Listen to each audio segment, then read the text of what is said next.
Doctor Babasaheb Ambedkar यांचं नाव न घेणाऱ्या गिरीश महाजन यांच्यावरती ज्या थेट अॅट्रॉसिटी अंतर्गत गुन्हा दाखल करा अशी बौद्ध समाजाकडे मागणी होत आहे आणि त्यांच्यावरती गुन्हा दाखल व्हावा यासाठी वंचित बहुजन आघाडी देखील मैदानात उतरलेली आहे. बाळासाहेब आंबेडकर देखील मैदानात उतरलेले आहे. तर नेमकं संपूर्ण प्रकरण काय आहे आपण पाहणार आहोत. परंतु तत्पूर्वी तुम्हाला विनंती असेल, आपल्या चॅनलवरती तुम्ही जर नवीन असाल तर चॅनलला नक्कीच सबस्क्राईब करा.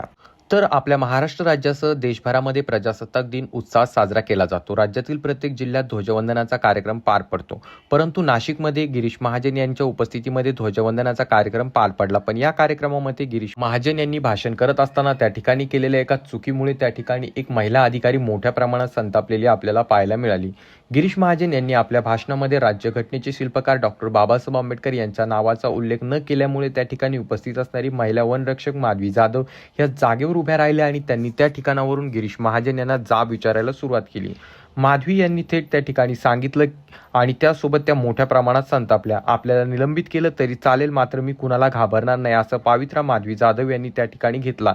यावेळी माधवी जाधव यांना ज्या वरिष्ठ अधिकाऱ्यांनी समजवण्याचा प्रयत्न केला व त्यांना शांत करण्यासाठी अक्षरशः वरिष्ठ अधिकारी त्यांना एका बाजूला घेऊन जात असताना आपल्याला दिसले. माधवी जाधव या संतापल्या तर त्या नेमकं काय म्हणाल्या? बाबासाहेब संविधानाला कारणीभूत आहेत, त्यांना तुम्ही संपवायला निघालात. पालकमंत्र्यांची फार मोठी चूक आहे मॅडम, याची मी माफी मागणार नाही, पण पालकमंत्र्यांनी त्यांची चूक पदरात घ्यावी. मॅडम, मला मीडियाशी देणं घेणं नाही. मला सस्पेंड केलं तरी मी वाळूच्या गाड्या उपसेन, मी माती काम करेन, पण बाबासाहेबांची ओळख पुसू देणार नाही अशी भूमिका त्या ठिकाणी माधवी जाधव यांनी घेतली.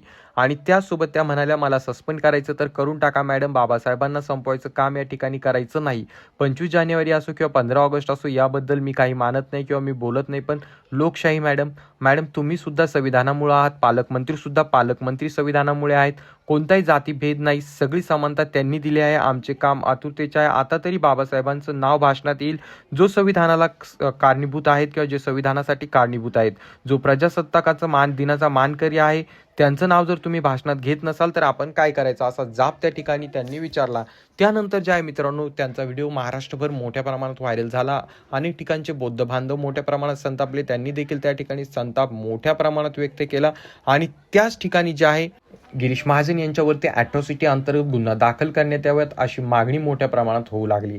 आणि त्यानंतर आता वंचित बहुजन आघाडीने देखील पावित्रा घेतला आणि बाळासाहेब आंबेडकर देखील आता मैदानात उतरलेले आहेत आणि त्यांनी सांगितलं की जर गिरीश महाजन यांनी चूक केली आहे तर त्यांच्यावरती अॅट्रॉसिटी अंतर्गत गुन्हा दाखल होईल आणि जर पोलिसांनी दाखल केला नाही तर मी स्वतः त्याचा ड्राफ्ट तयार करून पोलिसांना देईल आणि त्यांना अॅट्रॉसिटी अंतर्गत गुन्हा दाखल करण्यास भाग पाडेल. तर याबाबत तुमचं काय मत आहे खाली कॉमेंट करून सांगा. चॅनलवरती नवीन असाल तर चॅनलला नक्कीच सबस्क्राईब करा.